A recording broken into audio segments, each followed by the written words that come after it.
வணக்கம். என்னுடைய பெயர் ரவி. நான் வந்து ராணிப்பேட்டை மாவட்டம். நான் 2004 டீச்சர் ட்ரைனிங் முடிக்கிறேன். என் கூட படிக்கிறவங்களுக்கு ஒரு சில மாவட்டத்தில் அப்பயே மாவட்ட பதிப்பில் வேலை கிடச்சி போது. அதுக்கப்புறம் 2011 தகுதி தேர்வு கொண்டு வராங்க. அதில் வந்து 1 மார்க்கில் நான் வந்து தவறுது என்னுடைய வேலைவாய்ப்பு.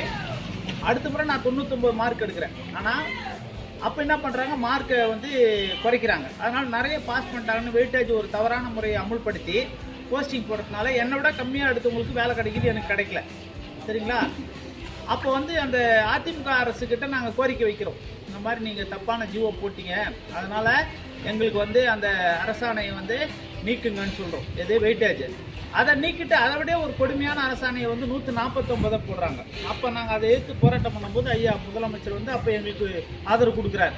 ஆமாம், அது வந்து கொடூரமான செயலே, ஆசிரியர்களுக்கு குரல் வலிக்கு நெருக்க செயலே, நாங்கள் ஆட்சிக்கு வந்தால் அந்த ஜியோவை நீக்கிறோம், 149 நீக்கிறோம்னு அறிக்கை கொடுத்தாரு. அதை நம்பி நாங்கள் என்ன பண்ணிட்டோம், எல்லாரும் ஓட்டு போடுறோம். எங்களுடைய சொந்த பந்த ஓட்டெல்லாம் திமுகவுக்கு போட வைக்கிறோம். ஆட்சிக்கு வந்த பிறகு 3 வருஷம் ஆகுது. இது வரைக்கும் அந்த அரசாணை அந்த தேர்தல் வாக்குறுதி 177 இது வரைக்கும் நிறைவேற்றலை.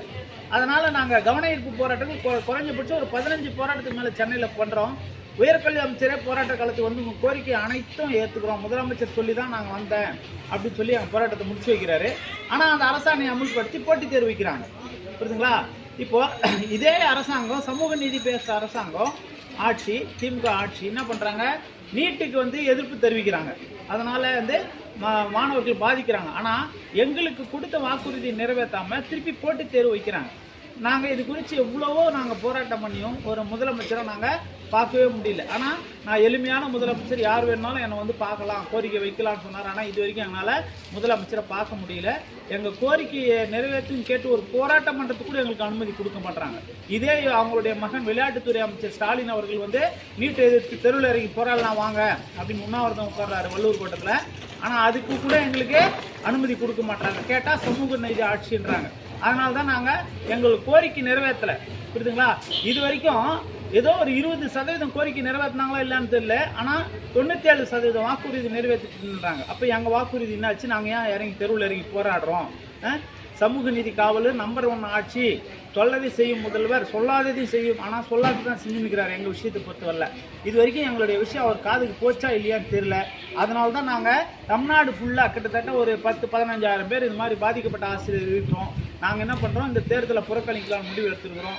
எங்களுக்கு கொடுத்த வாக்குறுதியை நிறைவேற்றி விட்டு எங்ககிட்ட வந்து வாக்கு கேளுங்கன்னு சொல்லிட்டு நாங்கள் எல்லா வீட்டு முன்னாடி இந்த மாதிரி வந்து பேனர் வச்சுருக்கிறோம். இருக்குங்களா? இப்போது முதலமைச்சர் ஒரு குறைஞ்சபட்சம், ஏன்னா இப்போ தேர்தல் அறிவிச்சிட்டாங்க, இப்போ ஒன்றும் பண்ண முடியாதுன்னு சொல்லுவார். ஆனால் அரசாணை அந்த 149 நீக்கிறேன்னு சொல்லியானா ஒரு அறிவிப்பு கொடுத்தா அந்த அரசாணையை நீக்கலாம். அப்படி அரசாணை நீக்கும் பட்சத்தில் நாங்கள் திமுகவுக்கு வாக்களிக்கிறத பற்றி நாங்கள் பரிசீலிப்போம். இவங்க சொன்ன வாக்குறுதி நிறைவேற்றாத பட்சத்தில் நாங்கள் எல்லாரும் இந்த தேர்தலை புறக்கணிக்கிறதா முடிவு பண்ணியிருக்கிறோம். நன்றி, வணக்கம். மீனல் ரவி.